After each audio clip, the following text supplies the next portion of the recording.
आज का जो वीडियो है वेरी इंपॉर्टेंट है, इसको शुरू से लेकर लास्ट देखना। इस वीडियो के अंदर आपको 2 वीडियो मिलेंगे। पहला जो वीडियो है, मतलब ये पहला जो चीज़ है वो हम बताएंगे आपको कि सबमर्सिबल मोटर जो है हमने बोरवेल का निकाल दिया, उसको रिवाइंड करके फिर से वापस डाल दिया। लेकिन प्रॉब्लम ये है कि मोटर जो है वो जला किस कारण से, उसको ढूंढना बहुत ज़रूरी होता है। तो जब हमने मोटर खोला तो मोटर जो है वो सिंगल फेज सप्लाई से जला इस तरह दिखा रहा था, लेकिन वहाँ पे चेक करने के बाद सिंगल सप्लाई मतलब दिख ही नहीं रहा था, क्योंकि हम जब मोटर छोड़ने के लिए गए तो 3 फेज सप्लाई के अंदर गए थे, यानी कि 3 फेज वोल्टेज था तभी गए थे। तो मोटर हमने 200-250 फीट डाल दिया और डालने के बाद मोटर घूम ही नहीं रहा था। मतलब मोटर फ्री था, लेकिन वहाँ पर इतना भी वोल्टेज नहीं था कि मोटर को घुमा पाए। मोटर मतलब थोड़ा मतलब जाम भी नहीं था और ज़्यादा फ्री भी नहीं था, मीडियम था।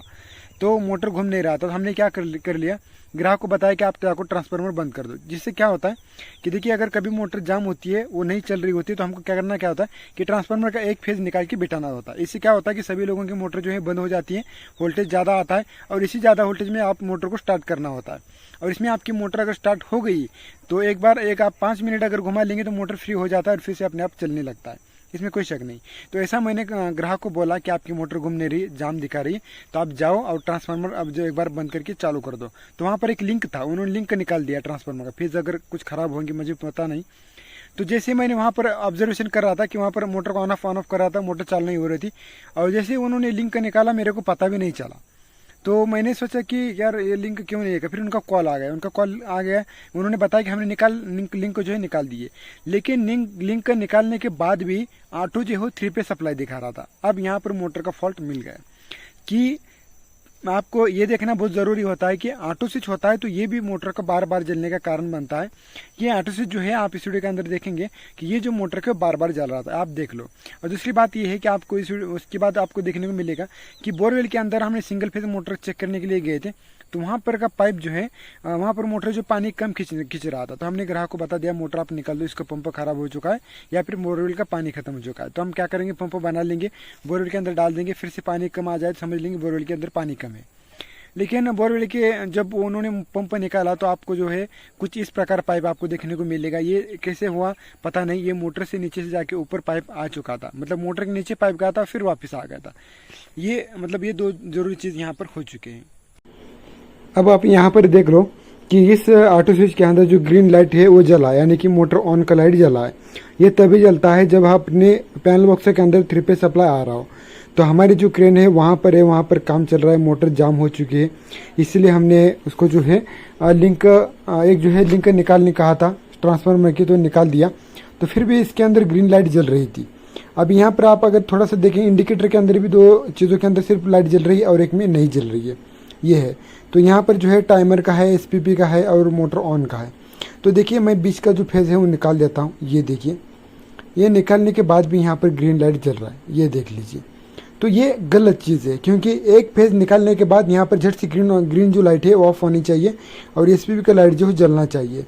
और ये स्टार्टर भी अभी ऑफ है, आप देख सकते हो सारी चीज़ें। मतलब इस प्रकार गड़बड़ी होती है, इस ऑटो स्विच के अंदर गड़बड़ी है।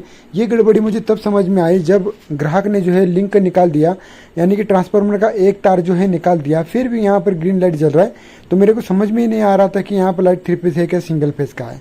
तो बाद में ये समझ में आया। अभी मैं जो है देखिए बीच का फेज निकालने के बाद ग्रीन जो है लाइट ऐसे ऑन ही रहता है, और साइड में का अगर फेज निकाल दूँ तो देखिए अभी साइड में फेज अगर ऑटो स्विच का ग्रीन लाइट जलेगा तब भी स्टार्टर ऑफ ही हो जाएगा, क्योंकि उसका कारण ये होता है कि कॉइल जो होती है स्टार्टर की ऑपरेट जो होती है वो साइड की 2 पॉइंट पे ही होती है, इसीलिए अगर साइड की फेज निकालेंगे स्टार्टर ऑफ हो जाएगा। अब ये देखिए अभी टाइमर ले रहा है और साइड का जो फेज निकालने के बाद इसका जो है ग्रीन लाइट ऑफ हो गया था, और होना भी चाहिए। अगर नहीं होगा तभी स्टार्टर गिर जाएगा, लेकिन बीच का फेज अगर निकल जाए तब ये नहीं होता। अभी देखिए मैं अगर बीच में का फेज अब निकाल रहा हूँ तो ये SPP दिखा रहा है, यानी कि सिंगल फेज का दिखा रहा है, लेकिन तब तो है ग्रीन दिखा रहा था। मतलब यही तो प्रॉब्लम है बहुत बड़ी कि अगर हम 3 फेज वोल्टेज के अंदर जाते नहीं है मोटर को छोड़ने के लिए, तो हमको ये सारी चीज़ें पता नहीं चलती है। तो आपको बारी बारी से तीनों फेज निकाल के देख लेना चाहिए कि ऑटो स्विच ठीक से काम कर रहा है क्या नहीं। ये भी ऑटो स्विच मेरे को दूसरी बार फॉल्टी मिल चुका है, और यही एक कारण है कि ऑटो स्विच जो है बीच का फेज निकल जाए या फिर ना निकल जाए तो मोटर ऑन ही रहता है और स्टार्टर गिरता नहीं है, और इसके वजह से मोटर जल जाता है। अब जो ये टाइमर का लाइट जला है, ये बहुत सारी चीज़ें थे, एक बहुत ज़रूरी नॉलेज था। तो ये सबको सारी चीज़ें हैं। या भी ये इंडिकेटर लेगा, शटर ऑन हो जाएगा। और एक चीज़ हमको नई देखने को मिली, ये देखिए सिंगल फेज मोटर था, वो पानी कम दे रहा था, लेकिन उसको निकालने के बाद इस तरह सेम डिस्टेंस पे जो है पाइप के ऊपर खांचे आ चुके हैं। ये मोटर से लगभग 10 फीट का जो पाइप है, 10-15 फीट का, तो उसी को सेम डिस्टेंस पे जिस तरह हमारा गन्ना होता है, जिस तरह शुगर केन होता है, बस उसी तरह इस तरह खांचे आ चुके हैं। समझ में नहीं आ रहा कि ऐसा क्यों हो चुका है। तो इतना सारा जो लाइन है बिल्कुल ओके है, लेकिन सिर्फ ये जो पाइप है 15 फीट का या फिर 20 फीट का, सेम डिस्टेंस पे आप देख सकते हो ये खांचे आ चुके हैं। अब ये खांचे कैसे आए, वो भी सेम डिस्टेंस पे, ये नहीं समझ में आ रहा। ये जो पाइप है वो मोटर के नीचे गया था, और नीचे जाने के बाद ये मतलब मुड़ गया था, 1-2 जगह पे मुड़ गया था, क्योंकि अगर हम अगर पाइप अगर ठीक से हम उसको क्लैम्प नहीं लगाते ऊपर की तरफ तो मुड़ जाता है। तो ये देखिए सेम डिस्टेंस पे गन्ने की तरह ये जो पाइप है वो मुड़ गया था, मतलब ये 1-2 जगह पे मुड़ गया था, लेकिन ये जो है खांचे आ चुके हैं, और कभी कभी ये जो पाइप है फट भी गया था। इसी की वजह से सिंगल फेज मोटर का जो पानी है वो कम आ रहा था। हमने ग्राहक को बता दिया था कि पंप का काम होगा या फिर बोरवेल को पानी कम होगा तो हम निकाल के उसको पंप को बना के छोड़ देंगे। तो ऐसा नहीं हुआ, लेकिन जब मोटर को निकाला गया तो बस यही हमको देखने को मिला, कुछ नया रूप। मैं भी नहीं था निकालने के वक्त, तो ये ग्राहक ने मोटर निकाल दिया, और वो बता रहा था कि कुछ इस प्रकार जो है पाइप वो मतलब मोटर के नीचे, बोरवेल की जो मोटर होती है V4 सबमर्सिबल मोटर, उसके नीचे गया था पाइप। तो ये एक समस्या यहाँ पर एक मेरे को नहीं देखने को मिली, ऐसा मैंने कभी भी नहीं देखा, और दिमाग यही नहीं चल रहा है कि ये सेम डिस्टेंस पे खांचे कैसे आ चुके हैं। और ये जो पाइप है इसको काट दिया है, बस इसी के नीचे ये सब खांचे आ चुके थे। अब यहाँ से सारा जो पाइप है बिल्कुल ओके है। बस अगर आपको पता हो तो ये कमेंट ज़रूर कर देना कि खांचे किस प्रकार आ चुके हैं। बोरवेल की बात करेंगे तो बोरवेल यहाँ पर है। तो बस यही है कि पानी जब मैं चेक किया, जब ये कंकड़ फेंक देता हूँ बोरवेल के अंदर, तो मेरे को 200 फीट के ऊपर आवाज़ आती है। तो मेरे को समझ में आया कि ये जो पानी है लगभग 200 फीट के आसपास है, क्योंकि ये मतलब कंकड़ फेंकने के बाद हमको समझ में आता है कि पानी कितने फीट पर है, क्योंकि हर रोज़ की प्रैक्टिस होती है।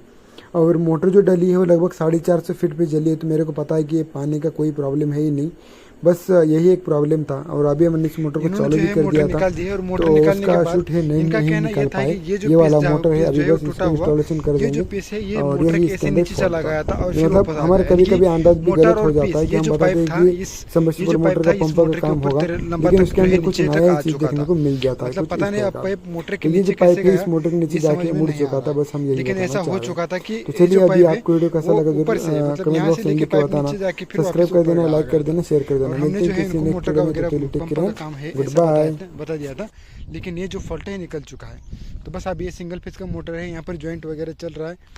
अब इसको छोड़ देंगे और इसको कुछ तो ऐसा करेंगे कि आगे से जो है पाइप ऐसा बोरवेल के नीचे ना जा पाए, ठीक है, मतलब बोरवेल मोटर के नीचे ना जा पाए, ऐसा कुछ तो करेंगे हम। अब इसके ऊपर एक क्लिप बिठानी होती है छोटी सी, उसकी वजह से पाइप फिसलेगा नहीं, तो ये नीचे भी नहीं जाएगा, ठीक है।